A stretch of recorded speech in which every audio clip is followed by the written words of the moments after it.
Hello everyone, আমি মই রান্নাঘর থেকে নতুন একটা রেসিপি নিয়ে আবারও হাজির হলাম।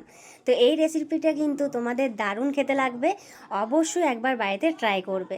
আর এই রেসিপিটা বানানোর জন্য আমি যে যে ভেজিটেবল নিয়েছি সেটা বাদেও কিন্তু তোমরা নানান ধরনের ভেজিটেবল ইউজ করতে পারো। আর প্রত্যেকটা ভেজিটেবল প্রথমেই আমি কেটে আর ধুয়ে নিয়েছি, আর তারপর কড়াইয়ের মধ্যে তেল দিয়ে নুন আর হলুদ সামান্য করে দিয়ে একটা একটা করে আলাদা আলাদা করে ভেজিটেবল ভেজে নিয়েছি। তো চলো এরপর আমি কিভাবে বানাচ্ছি তোমাদের সাথে শেয়ার করে নিচ্ছি। এখানে সবজিগুলো আমি ভালোভাবে ভেজে আর তুলে নিয়েছি। তোমরাও কিন্তু চেষ্টা করবে আলাদা আলাদা করে ভেজে তুলে রাখার, না হলে একসঙ্গে ঘাঁট হয়ে যাবে। এরপর আমি এখানে নিয়েছি রসুন আর আদার পেস্ট, নিয়েছি কাজু বাদাম, মগজদানা, পোস্ত আর কাঁচা লঙ্কা আর গোটা জিরের পেস্ট নিয়েছি।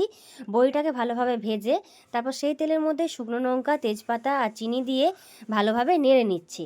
এরপর যখন চিনিটা একটু হালকা গলে আসবে সেই সময় আমরা দিয়ে দেব পেঁয়াজ। কোচানো পেঁয়াজটাকে এর মধ্যে অ্যাড করে লাল লাল করে ভেজে নেবে, খুব একটা ভাজার দরকার নেই, হালকা লাল হলেই হবে। এর মধ্যে রসুন আর আদার পেস্টটা আমি দিয়ে দিলাম। এরপর একটা মশলা আমরা করে নেব, সেটা ছিল হলুদ গুঁড়ো, জিরে গুঁড়ো, লঙ্কা গুঁড়ো আর নুন। এর মধ্যে মিট মশলাটাও রয়েছে। এরপর এর মধ্যে অ্যাড করে দিলাম, অ্যাড করে খুব ভালোভাবে এটাকে ভেজে নেব। যতক্ষণ তোমরা ভাজতে পারবে ঠিক যতক্ষণ না একটা মশলা থেকে সুন্দর গন্ধ আসছে। তারপর একটু জল দিয়ে টমেটোগুলো দিয়ে দিলাম। টমেটোগুলো কিন্তু একেবারে গোলানোর দরকার নেই, এই রকমই থাকবে টমেটোগুলো। এই অবস্থায় দিয়ে দেবে পেস্টটা, মানে যেটা ছিল কাজু বাদাম, মগজদানা আর পোস্ত, কাঁচা লঙ্কা আর গোটা জিরের পেস্ট। তারপরে একটু ভাজার পর আমি এই সবজিগুলোকে দিয়ে দিলাম। সবজিগুলো দিয়ে খুব ভালোভাবে এটাকে আমি ভেজে নেব। এরপর এর মধ্যে তোমরা সামান্য পরিমাণে একটু জল অ্যাড করে নেবে, তাহলে যদি সবজিগুলো শক্ত থাকে তাহলে নরম হয়ে যাবে।